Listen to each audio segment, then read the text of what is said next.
Jaya Radha Madhava Kunja Bihari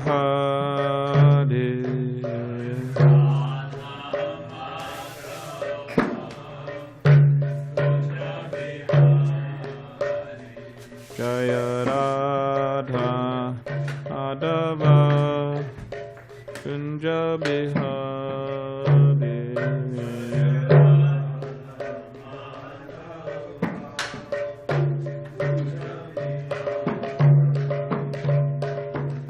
Gopijana Vallabha Girivada Dade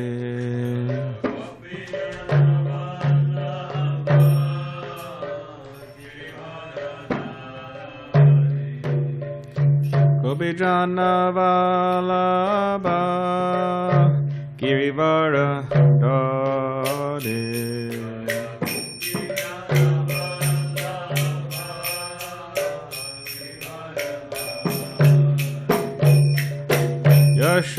Yashodanandana Brajajana Ranjana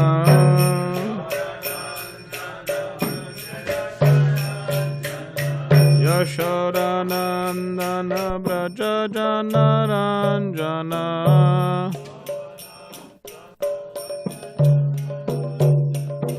Yamuna Tira Vanachade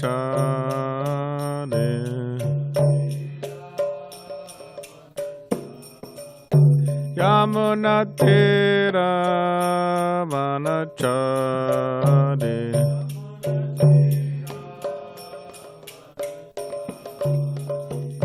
Jai Radha Madhava Kunja Bihari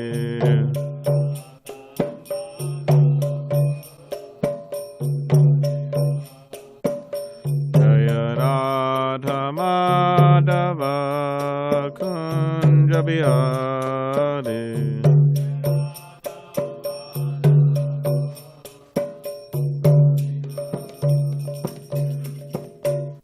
Jayam Vishwabhadra Hamsa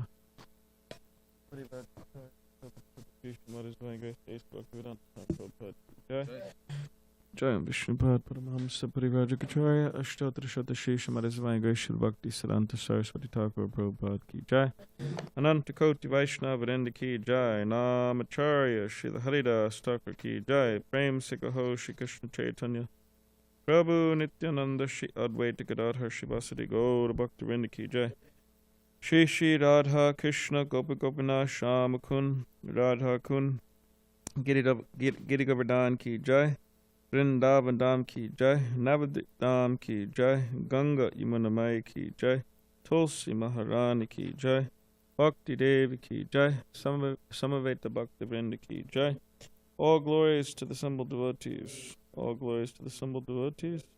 All glories to the assembled devotees. All glories to Shri Guru and Shri Gauranga.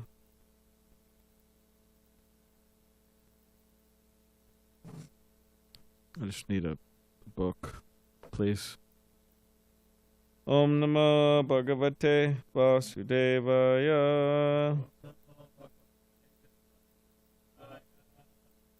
Om Namo Bhagavate Vasudevaya.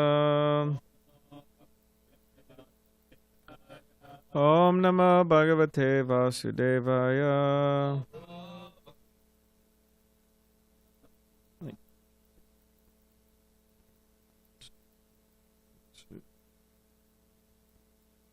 So this morning we were reading from the Srimad Bhagavatam, Canto 5.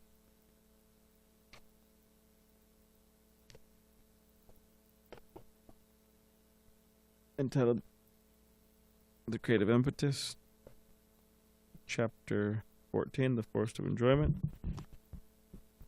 And we're on Text 45.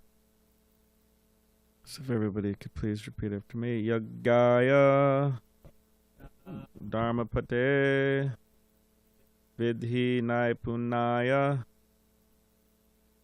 Yogaya Sankhya Shirase Prakritishvaraya Narayanaya Haraye Nama Iti Udaram Asyan Mrigatvam Api Yaha Samudajahara.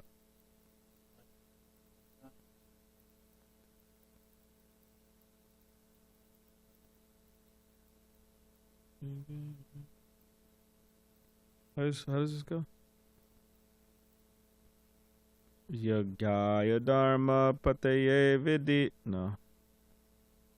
Yagaya Dharma Pataye Vidi Naipunaya. Yagaya Dharma Pataye Vidi Naipunaya. Yogaya Sankhya Shirase Prakritishvaraya.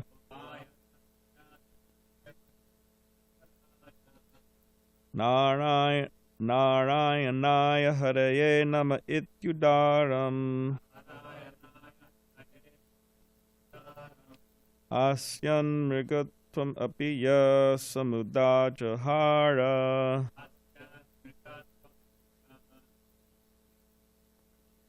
Yagyaya Dharma Pataye Vidi Naipunaya.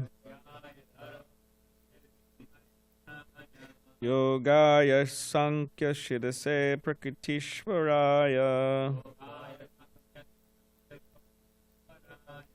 Narayanaya Haraye Nama Ityudaram. Asyan Mrigatvam Apiya Samudajahara. Yagyaya Dharma Pataye Vidi Naipunaya. Yogaya Sankhya Shirase Prakritishvaraya. Narayanaya Haraye Nama Ityudaram. Asyan Mrigatvam Apiya Samudajahara.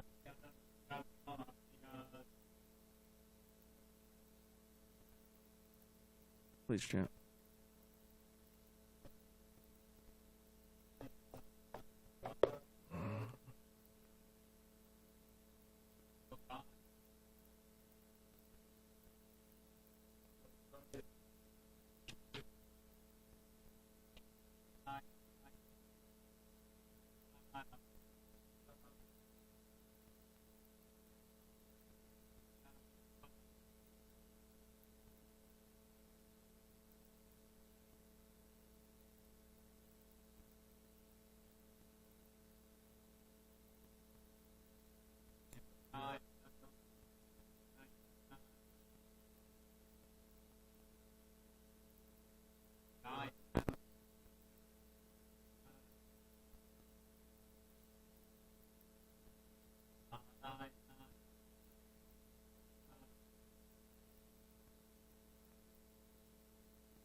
Money Bunny, you like to chant? Joseph, like to chant? Next? You want to do it later? Not now? So? Try.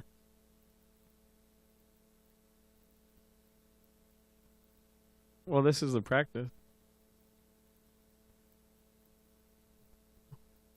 Just got to pay attention to the long A's, the line over them. That's a long, it's not, it's yagaya, right? Dharma patiye vidhi naipunaya, yogaya sankhya, right? And then the S with the, right, diacritic above it, shirase, not sirase, it's sh, prakritishvaraya, narayanaya. So you just got to pay attention to those things.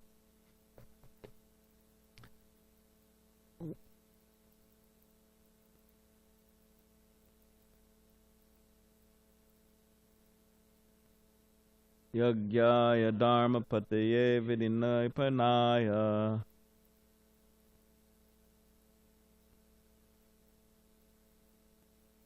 Yogaya sankhya shirase prakritishvaraya.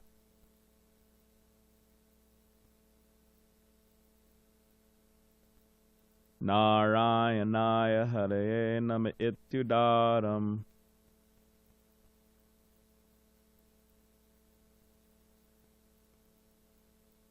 Jahara.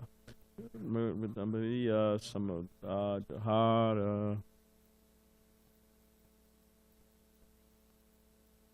Okay, let's see here. Let me see. Okay.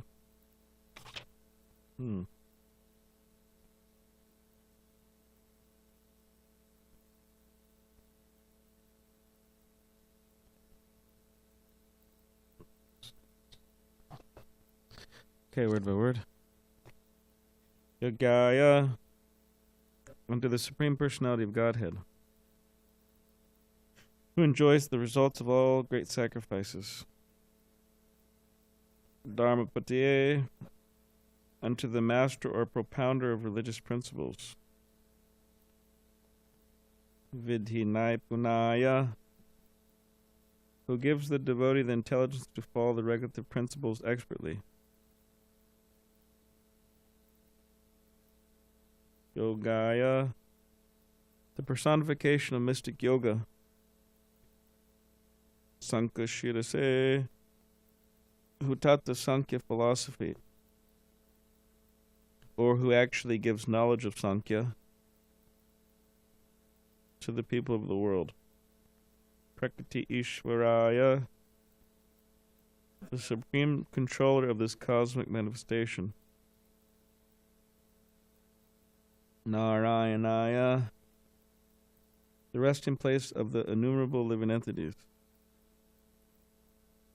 Nara means the living entities, and Ayana means the shelter.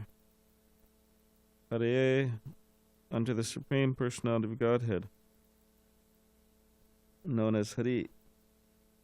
Namaha, respectful obeisances. Iti, thus. Udaram, very loudly. Asyan, smiling. Mrigatvam api, although in the body of a deer. Yaha, who? Samudra Jahara, chanted. Translation and commentary by His Divine Grace, Bhaktivedanta Swami Prabhupada. Even though in the body of a deer, Maharaj Bharat did not forget the Supreme Personality of Godhead. Therefore, when he was giving up the body of a deer, he loudly uttered the following prayer. The Supreme Personality of Godhead is sacrifice personified. He gives the results of ritualistic activity. He is the protector of religious systems, personification of mystic yoga, the source of all knowledge, the controller of the entire creation and the supersoul in every living entity. He is beautiful and attractive. I am quitting this body, offering obeisances unto him, and hoping that I may perpetually engage in his transcendental loving service. Uttering this, Maharaj Bharat left his body. Purport. The entire Vedas are meant for the understanding of karma, jnana, and yoga, fruit of activity, speculative knowledge, and mystic yoga. Whatever way of spiritual realization we accept, the ultimate goal is Narayan, the Supreme Personality of Godhead. The living entities are eternally connected with Him via devotional service, as stated in Srimad Bhagavatam, Ante Narayana Smritihi. The perfection of life is to remember Narayan at the time of death. Although Bharat Maharaj had to accept the body of a deer, he could remember Narayan at the time of death. Consequently, he took birth as a perfect devotee in a Brahmin family. This confirms the statement of Bhagavad Gita 641. Shuchi nam shri matam gehe yoga brashta pijayate. One who falls from the path of self-realization takes birth in a family of brahmanas or wealthy aristocrats. Although Maharaj Bharat appeared in the royal family, he became neglectful and took birth as a deer. Because he was very cautious within his deer body, he took birth in a Brahmin family as Jad Bharat. During this lifetime, he remained perfectly Krishna conscious and preached the gospel of Krishna consciousness directly, beginning with his instructions to Maharaj Rahugana. In this regard, the word yogaya is very significant. The purpose of Ashtanga Yoga, as stated by Madhvacharya, to link or connect with the Supreme Personality of Godhead. The goal is not to display some material perfections.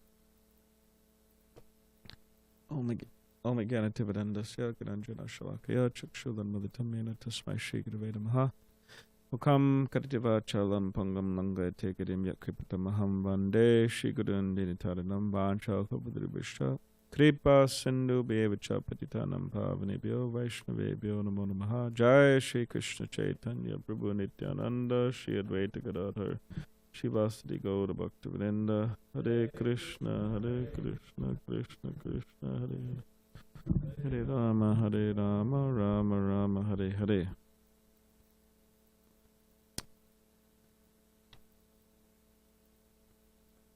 So if everybody noticed, the curtains are not open for Lord Jagannatha. I hope everybody noticed that. So yeah, this is the time where Lord Jagannatha and Baladeva and Subhadra, they have this pastime where they're hiding from everybody. Of course, some of the pujaris, because we're not just, by the way, just, letting them sit there, like, not take care of them, but the pujaris and the cooks are also cooking for them daily, and but the worship is more simple, because the idea is Jagannatha is in seclusion and he's kind of taking it easy a little bit. And then he'll appear to us, we're hoping, in about 2 weeks, right? So yeah, he is getting his offerings, and there is worship of him going on. So I thought we could just read a little bit about Jagannatha.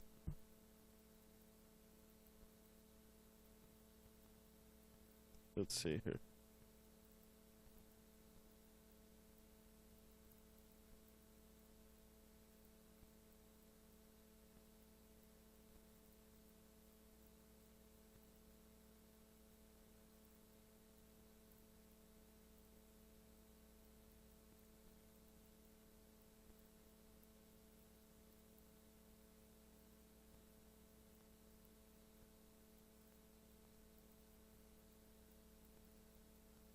I'm trying to find it.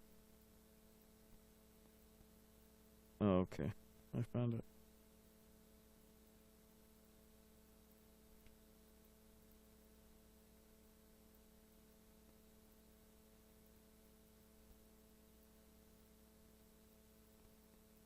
All right. This is from Gaur Govinda Swami, Srimad Gaur Govinda Swami Maharaj. One book he wrote, Vipralambatata, The Embankment of Separation. Lord Chaitanya Mahaprabhu, Jagannath, And so yeah, we'll just read from that. In Dwarka, Krishna has more than 16,000 wives, and he is present in the palaces of each and every queen. Sometimes when Krishna is sleeping, he cries out in delirium like a madman. So Krishna would be there in Dwarka. He grew up in Vrindavan, and then he went to Mathura, then he was in Dwarka. In Dwarka, he had 16,108 queens.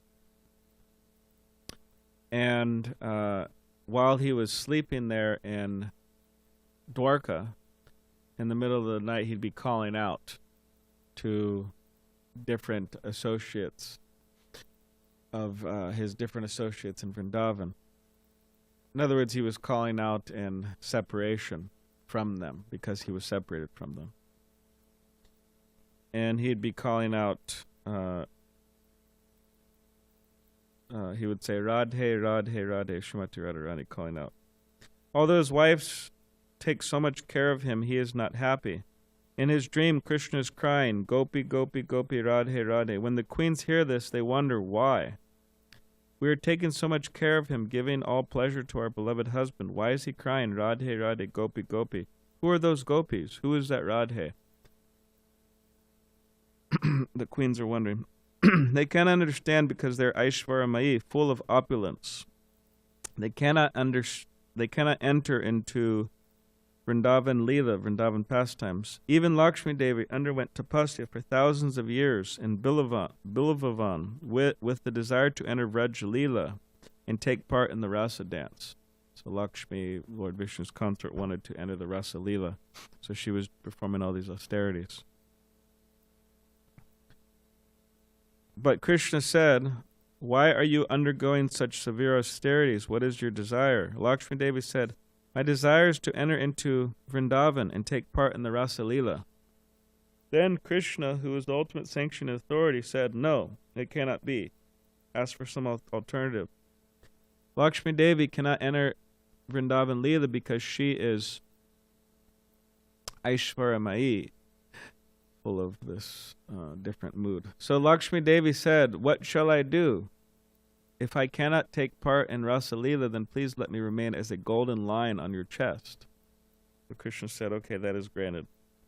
So Lakshmi is there as a golden line on Krishna's chest, but she cannot enter Vrindavan Lila. Being unable to enter into Vrindavan Lila, one day the queens asked Rohini Mataji. So Rohini, Balaram's mother, was in Dwarka at the time, and Krishna was also there. So the queens, wondering about Vrindavan, they asked Rohini this question. Very often we hear Krishna crying out in his sleep, Radhe, Radhe, Radhe, Gopi, Gopi. This is also described in Srimad Bhagavatam Rita, this book by Sanatana Goswami, how Krishna was feeling separation. And then they ask, Mother, what is that? Would you please shed some light on it? Why is Krishna doing this? Rohini Mata said, you cannot understand. This is Krishna's Vrindavan Lila, very sweet, intoxicating. You cannot understand it. All right, just to satisfy your curiosity, I will give some description of it.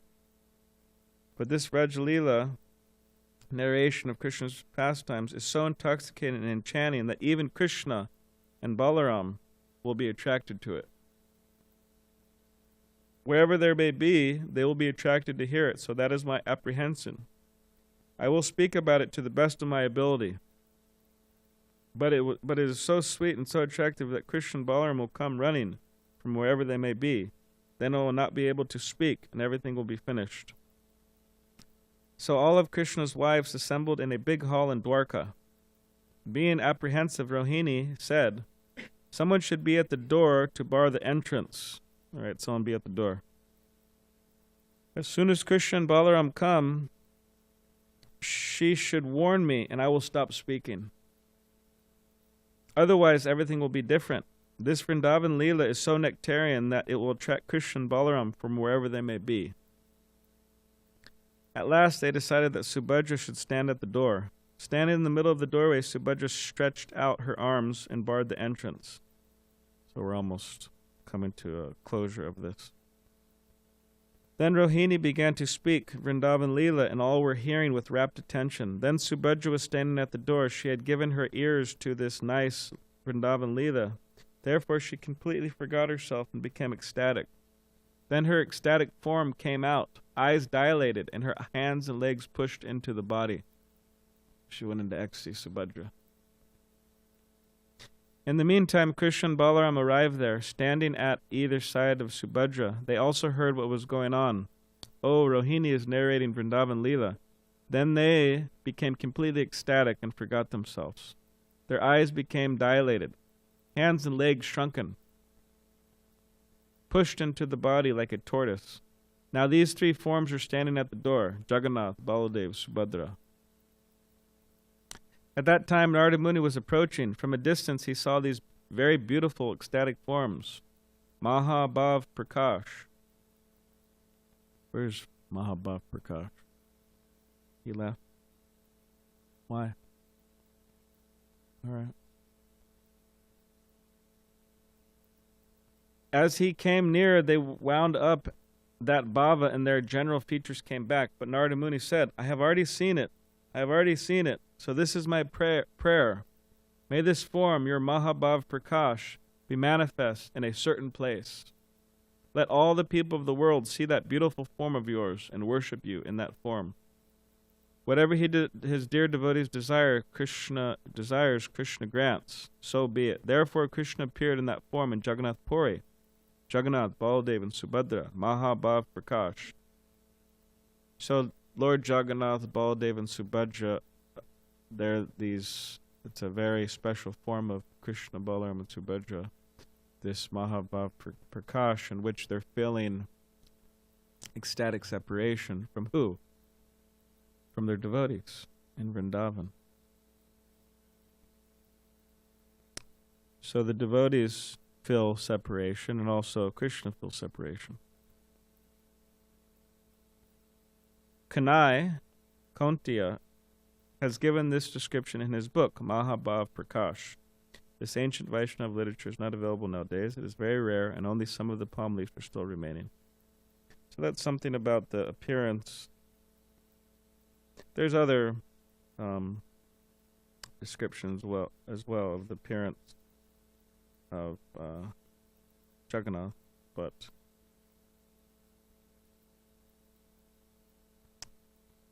and then let's see, one more.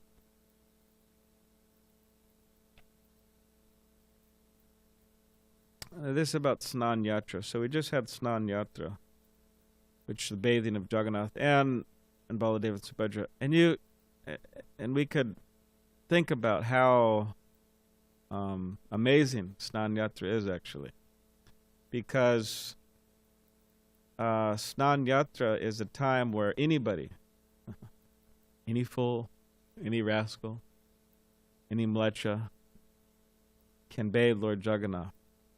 The pujaris don't say, "Oh, you're too much of a mlecha. You're too much of a mlecha means low class, uncultured person. Muchi." They don't say, "Have you taken your bath?" They just say, "Put out your hands. We're going to perform achaman." They don't even know what achaman is. We're going to purify your hands, and you're going to pour milk or some type of other juice over Jagannath's body, Krishna's body. No other deity allows this.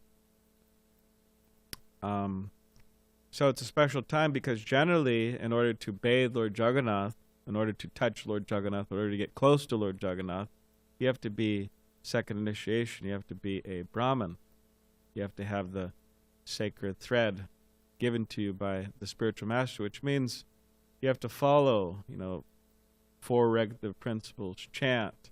You have to do so many things. You have to have the qualities of a Brahmin. And they're not so easy to have. I mean, I've been here for, 15 years, and how many pujaris have we had? New pujaris. By the time people get initiated, second initiated, most of them don't make it to that. And those who do, somehow or other, they're not given the opportunity to get on the altar. They want to join the army, or they want to join a corporation, or they want to do this, or they want to do that. They want to do so many things, and then somehow or other they miss the opportunity to go on the altar, Radha Giridhari's altar. Like, very few. I mean, actually, just think about it. I could think of the pujari schedule and who's on it. I mean, it's been the same pujaris for the last 15 years, more or less. Very, you could say it's a failure in preaching. Yeah, maybe. But it's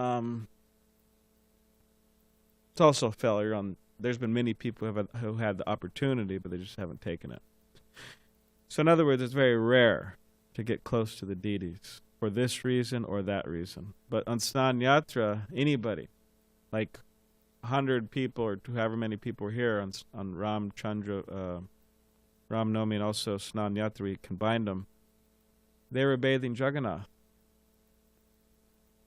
And many of them, or you could say at least some of them, were definitely not Shuchi in different ways. So it's amazing, actually. So Jagannath's very merciful. And he goes out. What other deity goes out in the public for Rath Yatra, which we'll be celebrating? So this is a little bit about Snan Yatra, what's going on with Snan Yatra. Because, the holidays come and we should try to meditate and think about it. Like, okay, what's happening here? What is this ceremony about? What are we doing? So according to Skanda Purana, the full moon day of the month of May-June is the birthday of Jagannatha. Jagannatha is Krishna, but Krishna's birthday is Janmashtami, the 8th day of the dark fortnight of the month of Bhadra.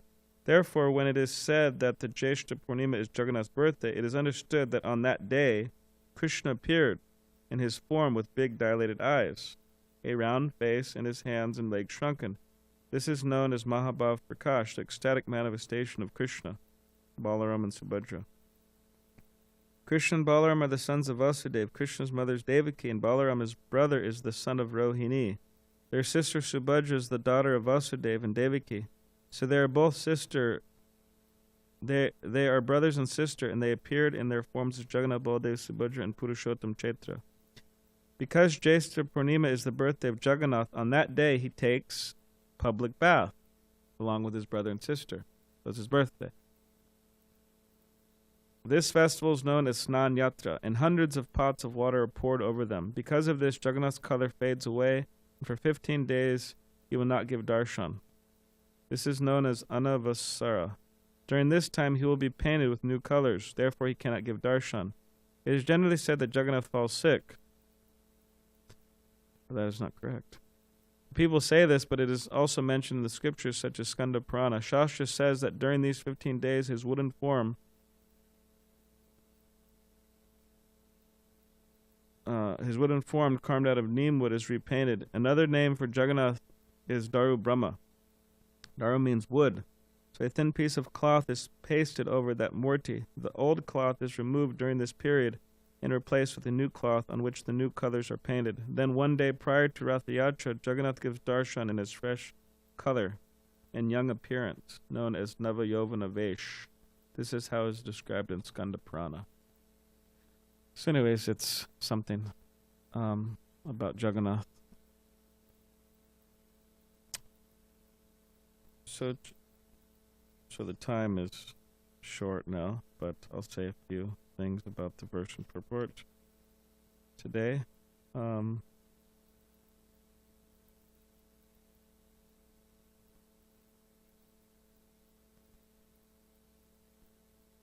Bharat Maharaj, this is explaining how in the form of a deer, he prayed to Krishna at the time of his death.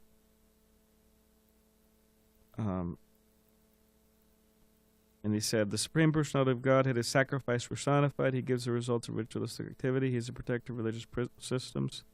Personification of mystic yoga, the source of all knowledge, the controller of the entire creation, and the super soul, never living entity. He is beautiful and attractive. I am quitting this body, offering obeisances unto him. in hoping that he may perpetually engage in his transcendental loving service. And then he left his body, form of a deer. So Srila Prabhupada explains that in the purport that anta narayana smritihi. So the goal is, the final goal is to remember Krishna at the time of death, because by remembering Krishna at the time of death, janma karma chame divyam evam yovati tattvataha takta deham punorjanma naitimam iti sorjuna, that one who understands the true nature of my appearance and pastimes does not, at the time of quitting the body, does not take his birth again, but attains my abode, O son of Kunti. So, anta narayana smriti. So the idea is to practice. We have to practice remembering Krishna. And that's what these festivals like Snan Yatra, Rath Yatra, that's why we're singing these songs to Lord Jagannatha. We're also Jagannatha-ashtakam. It's a song to Lord Jagannatha. So we should feel and meditate and think as if we were singing to Jagannath. That's because that's what we're doing. We're singing to Jagannath. It's not that we're just singing a song to to spend our time or to, practice our vocals or, practice our Sanskrit or something. We're singing a song to Lord Jagannath. So we should think, okay, I'm singing to Lord Jagannath. So in this way we're practicing remembering Krishna. Like when we're singing Jaya Radha Madhava, because we've sang it so many times, we may not always think about what we're singing, but it's a very powerful song. Same with Hare Krishna. We've said it so many times, but we're calling out to Krishna. We're trying to meditate on Krishna. We're trying to think about Krishna. And these songs and these mantras, they help that in that process. And we have to develop a taste for that. It's important to develop a taste for that. Rupa Goswami says that the tongue, covered by ignorance, the bile of ignorance, is not able to taste jaundice, is not able to taste the sweetness of sugar candy. Or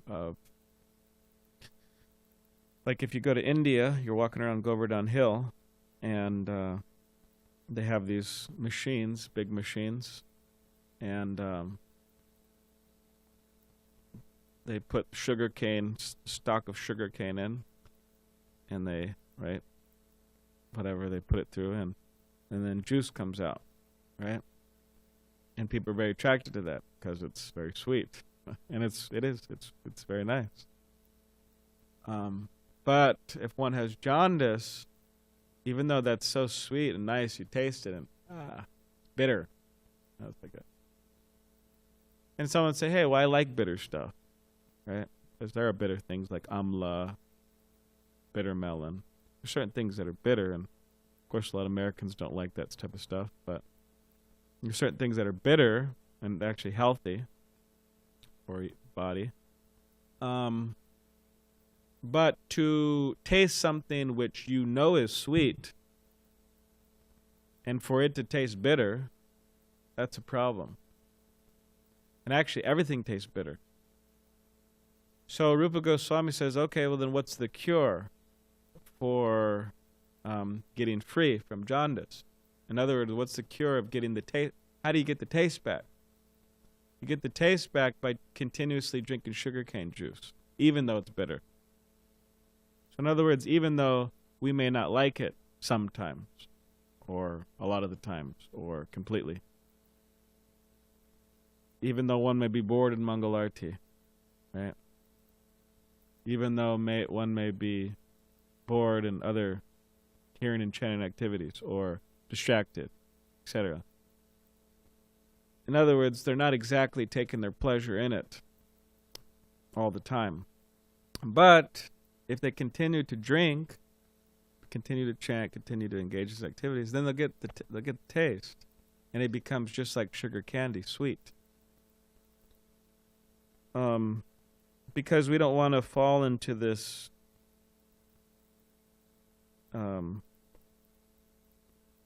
trap of just not wanting to chant. It's like, oh man, like Prabhupada said, there's a comic in New York, but there's an old man and his wife, and the wife is telling the old man, chant, chant, chant, and the husband was saying, can't, can't, can't. And then Prabhupada was saying, with those same words, they could say Krishna, Krishna, Krishna, but no, can't, can't, can't. Prabhupada said also in Bengal, there's a Bengali saying that a man, he was telling his wife, he was telling his mother on the deathbed, she was about to die, leave her body. He was saying, "Mother, chant Hare Krishna," and he kept on saying that, chant Hare Krishna, chant Hare Krishna. And then she was disgusted. She was disgusted, and she said, "Not this Hare Krishna, not this Hare Krishna." So she didn't want to chant. So the idea is that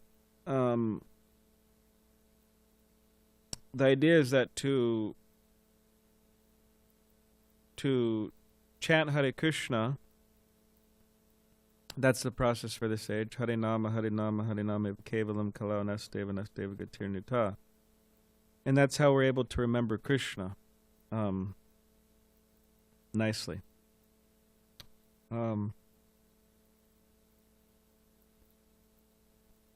Of course, Prabhupada was chanting japa one time. He had his beads. He had his beads, and then he apparently finished his 16 rounds, and then he set his bead bag down, and he said, "Now I could do any damn thing I want." He was commenting on the devotees' mentality. That, okay, I chanted Hare Krishna, now I could do anything. Pious, sinful, religious, non-religious, anything I want, right?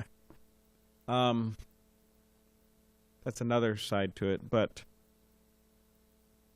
in one sense, another occasion, Prabhupada was asked by this young man, "Why do I have to chant 16 rounds?" And then Prabhupada said, "Well, because to remember Krishna, to do, to." Prabhupada kept on going on, and then the Prabhupada said, "Fine. You eat and sleep all day long. You chant 16 rounds daily, and then the rest of the time you could eat and sleep all day long. But chant 16 rounds." And then Prabhupada said to the other devotees, he said, "This is his special, this is a special case for him, his prerogative. This is for him, right? Not for all of you." So on another, Prabhupada was joking,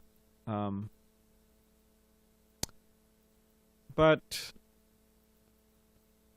even if one was just to chant 16 rounds and follow the four regular principles, and just somehow or other engage in devotional service, because the thing is, by chanting those 16 rounds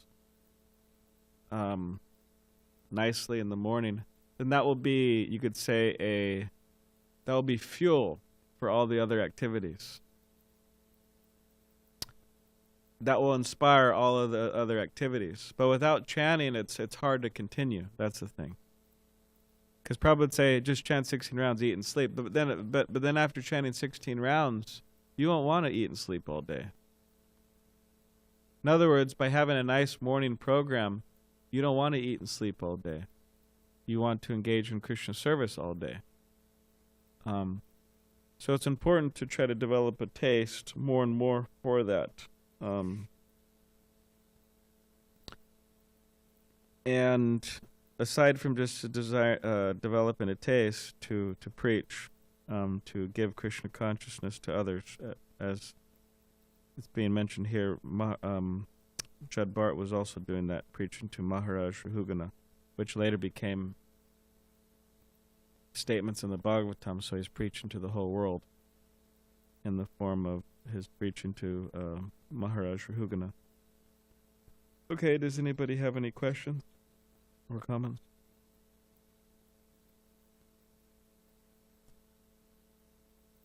So I have a question and just a short comment. So my question is, do you know the context of that comic with that lady saying chant, chant, chant? Was that? No, Prabhupada just mentioned it, and I think devotees mentioned it to him, but I'm not sure. Because I mean, unless it was like a comic which was mocking us, I'm just interested as to why there was a comic of a woman telling a man to chant what. But anyway, but I was just hearing yesterday, I heard a lecture from Prabhupada, he was saying that either you engage in material activity. You're old-fashioned. Listen to Prabhupada. Jeez. So many swamis and so many gurus and diksha gurus, shiksha gurus. Listen to Prabhupada. I mean, that's really old-fashioned. Anyways, I'm glad you're one of those old-fashioned guys. No, it's good to listen to Prabhupada also. Very important, not just one's guru and shiksha gurus. Good listen to Prabhupada. I'm going to let you. Yeah. Especially devotees should listen to this Prabhupada. Not especially, but I listen to many Prabhupada's lectures. But there's this very nice recording of Prabhupada telling stories. It's a bit of it's an ongoing recording. It means it's a large, many files. But if you just listen to it over and over and over again, you hear Prabhupada tell all these stories. And Prabhupada's a really good storyteller, actually.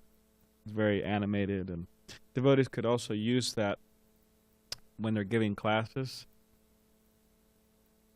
and speaking with others, so they don't have to make up their own stories all the time. They could tell some Prabhupada stories. So, anyways. But Prabhupada was making the point that either you engage. Wow, you're quoting Prabhupada now. Whoa, really old-fashioned. So many swamis to quote. Okay, go on. Either you engage in material activity, or you engage in spiritual activity. Yes. So basically, the idea is either you're making progress, or you're continuing you're furthering your bondage in the material world. But I thought it was it's a simple thing, but I thought, because the mind often kind of, you convince yourself, oh well, it's not so black and white, and you can do this. This is kind of like an in-between thing, and it's like, oh well, I'm taking care of myself, so it's like kind of spiritual, or the mind says so many things, but it really is that black and white. It really is either you're serving Krishna or you're serving Maya. Yeah. So anyway, I thought that was a nice point. It was kind of in relation to what you were saying. Yeah, serving Krishna or serving Maya. Yeah, better to serve Krishna. It's definitely better. Any other comments? Tyler?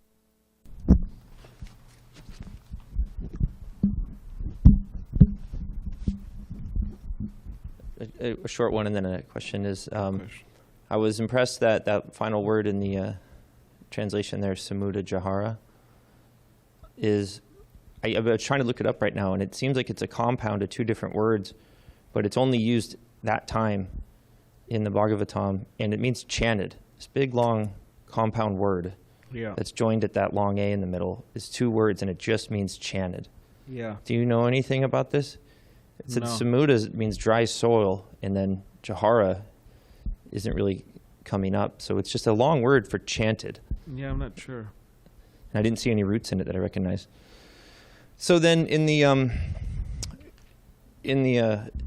text we're reading, he is in the body of a deer. He makes this great proclamation, and then he leaves. So he probably didn't have a lot of choice that he was put into the body of a deer, because he kind of earned that karmically from his attachment to that fawn.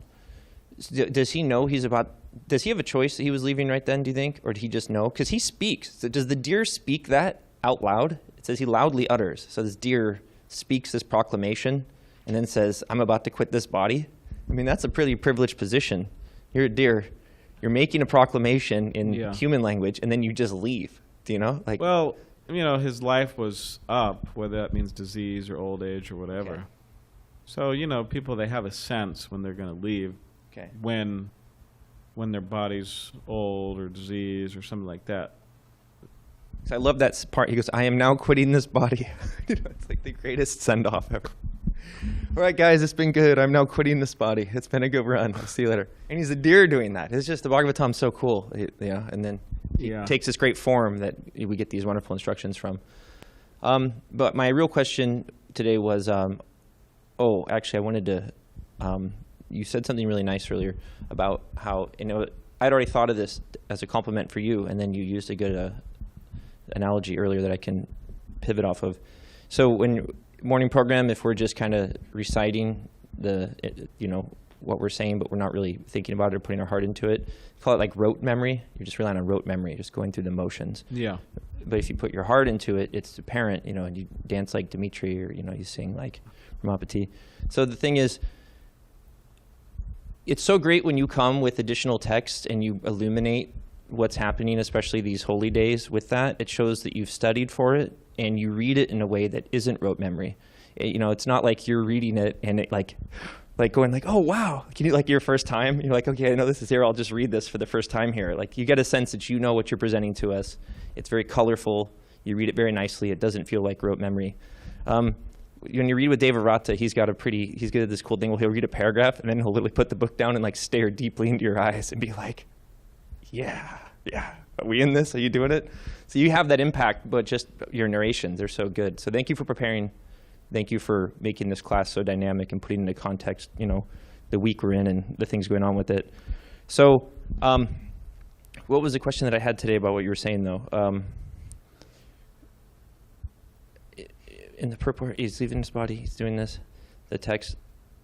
Oh, so Jagannatha, Baladeva, Subhadra, they're originally in a human-like form, and then they convert into this wonderful form of the deities we see, and Narada comes and sees them as these Jagannath forms? They're there, and then Narada Muni, of course, right? He always has to be involved in these different things. Good. But Narada Muni sees them, and he says, wow, this is amazing, Mahabhav Prakash, and I want to see this form of you worshipped. And then therefore there's Jagannatha, Baladeva, Subhadra, and Puri. Now,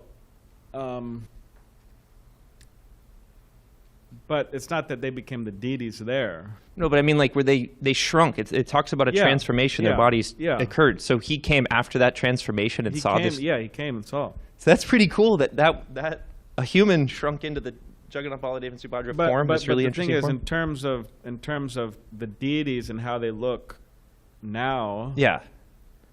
Is that what he was seeing? Was that? Well, there's other pastimes of how Jagannath appeared, which we didn't read today.